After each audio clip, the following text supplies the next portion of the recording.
There is a very strong connection between the work we did at Tinder and the work we're doing at LegalFly. Definitely the legal industry is one of those industries that is heavily impacted by AI. Ruben is the CEO and co-founder of LegalFly, a Belgium AI tool for in-house legal themes. It was pretty clear we were saving them an insane amount of hours. Live from Legal Geek Conference in London, we will talk about LegalFly, we will talk about their new release called Legal Radar, and we will talk about their plans for the future. Reviewing a contract, drafting a contract, running compliance checks. Those are the perfect use cases where you can use AI to automate the more boring legal work and then free up a lot of time for those legal professionals to refocus their time and work on strategic work. Ruben, nice to have you in the show. How's your Legal Geek so far? Amazing. I'm really enjoying the conference. Is it your first time at Legal Geek? Second time. Second time. But last year we had a much smaller booth. Yeah. And there are so many participants and booths. So last year we felt really small. And then we gave ourselves the challenge to make sure we outgrow that booth size. And this year we're back but with a completely different presence. Well, you managed. You grow your booth and you grew your company. Yeah, I think LegalFly is now existing for 2.5 years. Yeah, almost. Almost 2.5 years. What is LegalFly doing? LegalFly is a Belgian company, or correct? Are you from Ghent? Yes. So we're headquartered in Ghent, in Belgium. Yeah. Today we employ 47 employees, of which 27 in Ghent and 20 in London, actually. That's in our quite UK a big office. team. Yeah, definitely. What kind of people do work for you? Is it mostly technical people or also law people?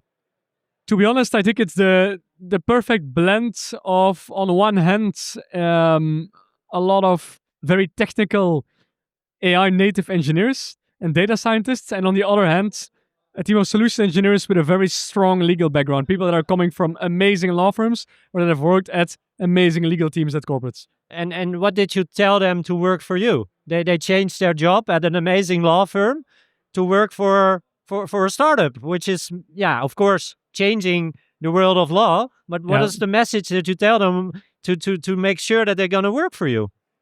To be honest, the message that we tell them is that today we're facing a generational market opportunity where GenAI is changing a lot of industries all at once. And definitely the legal industry is one of those industries that is heavily impacted by AI. And especially certain repetitive legal tasks like commodity legal work, reviewing a contract, drafting a contract, running compliance checks, performing due diligence on a data room. Those are the perfect use cases where you can use AI to automate the more boring legal work and then free up a lot of time for those legal professionals to refocus their time and work on strategic work. And that's the work that they actually enjoy and like doing. So if you tell this to lawyers who are working at the law firm, they're like, that's a future that is interesting for me to contribute. That's in the end the message that also strike with them and that stays with them if you tell them this. That's also why they want to join your company.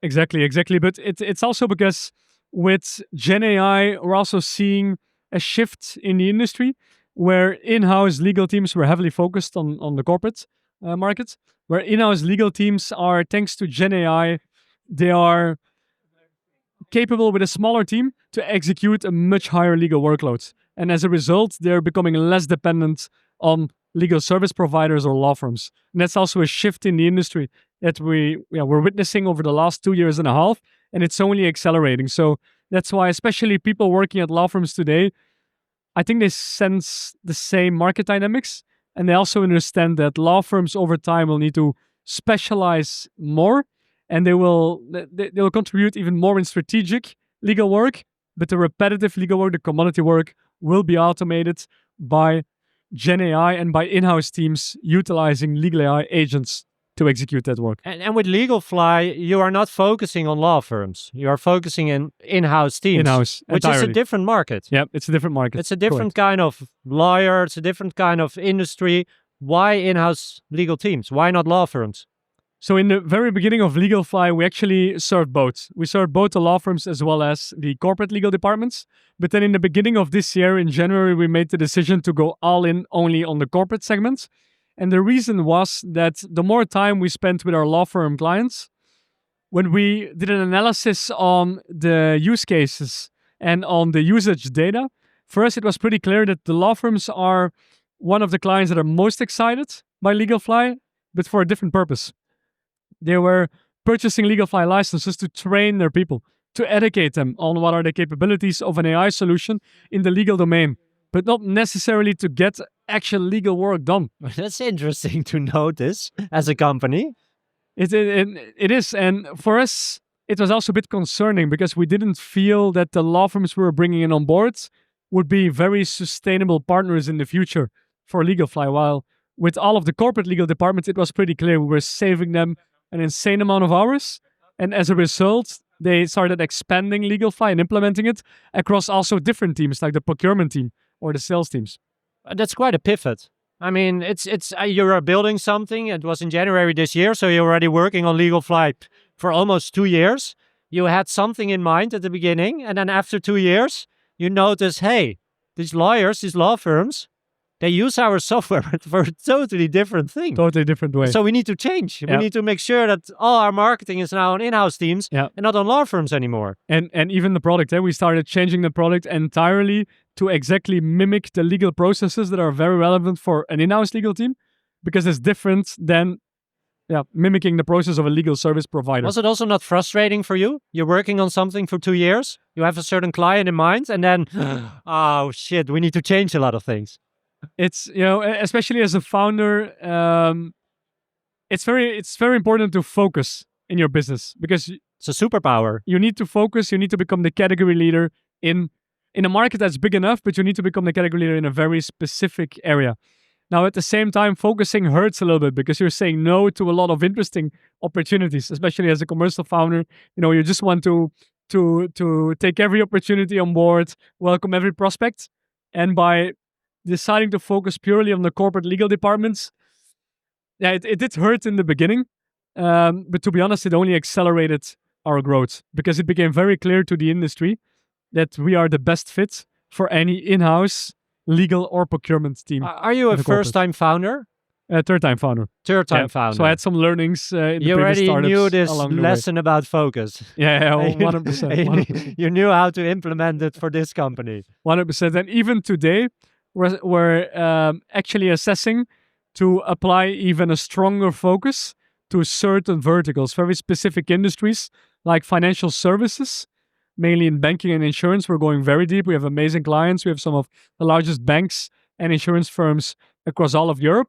So that's definitely a vertical we want to go even much deeper in. And we have built specific legal agents that are only relevant for the financial industry, like a DORA compliance agent, where we can run contract reviews at thousands of contracts, vendor agreements at once, and check them whether they're compliant with the DORA directive or not. So focus is key. And you also released a new, part of your product today. Exactly. And it's about getting notifications for changes in, for example, legislation, those kind of documents where people normally need to read for hours to find the changes. And you're now giving them a system that they can see those changes within, minutes? It's game changing. It's an horizon scanning feature. So what it's effectively doing is that for all the jurisdictions we're active in, it's actively tracking all upcoming regulations and directives. And as soon as there is a change to the legislation, we will actually warn and inform our clients in advance before it even comes into effect. So even... Is this worldwide? It's today it's active in 10 jurisdictions, and we're tracking 50 official sources all at the same time, but we're now expanding it to all of the jurisdictions we're active in. So it will be worldwide by the end of the year. And your markets right now, I think, are mainly Belgium, Germany, the Netherlands. There are a UK? couple of markets where that we defined as a priority one market. Definitely the Benelux, Belgium, Netherlands, and Luxembourg. It's our core market. It's our home market. Of course. It's a very easy market for us as well. The brand is, I think, LegalFly is. I mean, there are a lot of vendors. There are a lot of vendors, but in the Benelux, it's a very fragmented market. So there are a lot of smaller vendors, and there are only a few that are similar to the size of LegalFly. Now, the UK is also one of our priority markets. This is a very competitive market where the amount of vendors is like a 10x. If you look at VC-backed startups, it's a 10x from what we see in the Benelux. And we're talking about Series A, Series B, Series C Legal AI startups. So it's a completely different environment here in the UK. And you raised a little bit less than 18 million at a certain point. Yeah. When did you raise this money? We raised it in 2 rounds. We first had a seed round in November 2023, just 5 months after we founded LegalFly. And then we raised a Series A round last year in July. And what are you using the money for? Is it mainly to grow your team? Is it marketing? Is it product development? What are the boxes where you put that money? By far, majority of our spend, I think like 75% or something, is going to people. We really want to attract the brightest minds in the industry, both from an AI perspective as well as from a legal perspective. And we're growing the team both in Belgium as well as in the UK. And that was also a defining factor for us to open our UK office last year, because it gives us access to such an amazing global talent pool. It's one of the best decisions we made. How do you find talent in such a dense market where a lot of companies also have problems to find talent?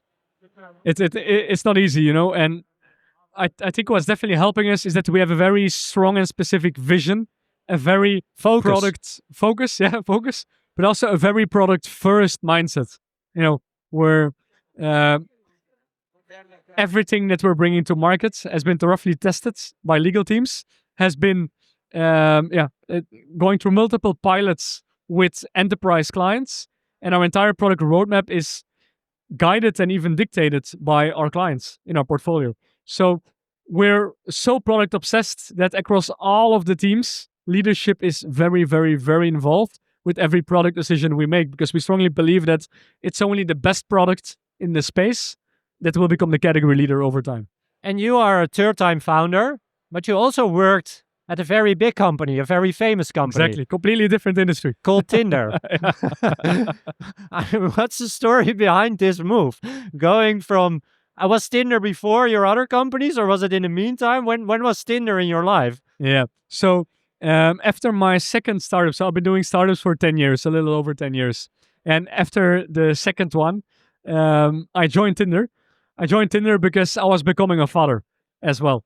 And I was considering to do a third startup, but you know, it's such a roller coaster. Like, and LegalFly is the most extreme example, but it's such a roller coaster that for those 2 years, I felt like, okay, you know, I want to be a responsible father, and I'll join one of the leading mobile applications in Belgium, which was Too. It was the largest mobile app in Belgium and the largest dating app of Belgium as well, owned by Match Group, the parent company of Tinder.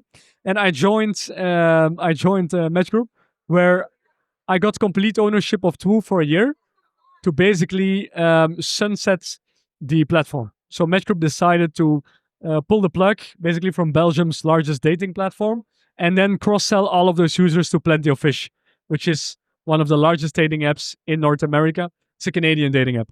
And then after Too was sunsetted, I then joined the Tinder team as well, with what is now the founding team of LegalFly, with a team that I hired myself at Tinder, a VIP team for very specific projects at Match Group and at Tinder.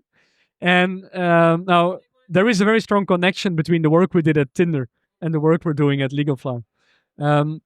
At Tinder, we were responsible for several AI initiatives. So we started building a lot of AI experience while working at Match Group. But at the same time, we were working on a weekly basis with the legal team of Match Group, because every product proposal, every product ID, we had to pitch it to a variety of committees first. And the legal committee was always the toughest committee to convince to get. They always say no. always.